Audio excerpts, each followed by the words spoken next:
Bienvenue sur notre podcast consacré au mantra. Donc c'est le deuxième podcast. Aujourd'hui, on va parler un peu plus en détail de certains mantras. La pratique des mantras est en quelque sorte la jonction de deux formes de yoga. On a le Raja Yoga, qui est le yoga le plus répandu en Occident, c'est-à-dire les asanas, la méditation. C'est le yoga scientifique. Le yoga aussi plus physique. Même si la méditation se fait dans une posture simple, unique. Et l'autre yoga s'appelle le Bhakti. Le Bhakti Yoga, c'est le yoga plus dévotionnel, qui est essentiellement pratiqué en Inde. On le voit dans tous les temples, avec toutes ces déités. Et c'est dans les temples que les mantras peuvent être entendus. Si vous avez la possibilité un jour d'entrer dans un temple hindou, si vous allez en Inde, vous entendrez les prêtres et les visiteurs chanter des mantras, élever la vibration. Et on voit que dans l'utilisation des mantras, on peut se rejoindre donc le Raja Yoga et le Bhakti, dans le sens que pendant la méditation étant le but du Raja Yoga, les asanas sont un moyen d'arriver à cet état où on peut vraiment pratiquer yoga qui signifie union de notre être avec l'absolu. Pendant la méditation, l'utilisation du mantra peut largement contribuer à ce yoga, à cet état d'union. Alors comment on procède? On a un mantra et on va le répéter, soit oralement dans un premier temps, puis soit mentalement. L'usage d'un mantra accompagne, approfondit la pratique de la méditation. C'est un support de la méditation. Vous pouvez méditer tout en pratiquant japa. Japa yoga, on l'avait vu dans un précédent podcast, c'est la répétition du mantra.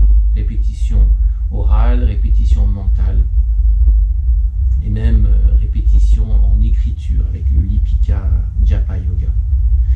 L'important dans le Japa Yoga, c'est de fixer son mental sur un seul objet, en l'occurrence un son, une formule mystique contenue dans une structure sonore, appelée mantra.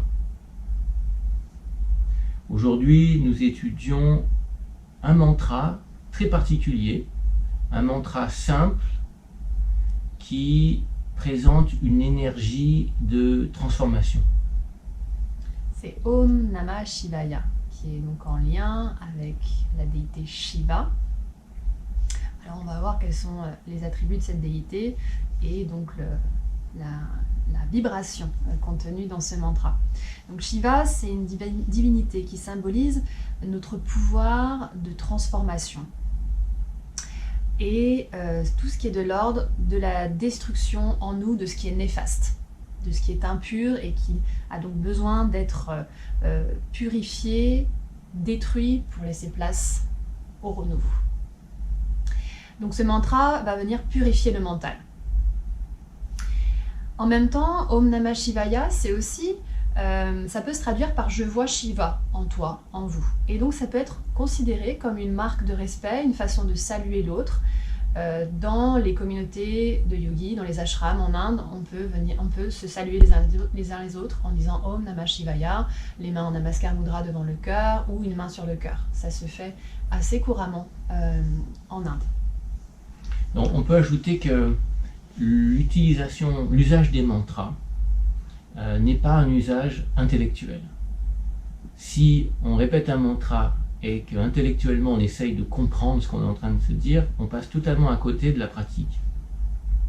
La répétition des mantras doit nous emmener au-delà de l'intellect. C'est exactement comme en méditation. On peut entrer en contact avec son être véritable, mais à un moment donné, on doit laisser l'intellect. On doit arrêter de réfléchir, on doit arrêter d'analyser, et on se laisse emporter par la respiration, et on se laisse emporter par la vibration du mantra. Om Namah Shivaya,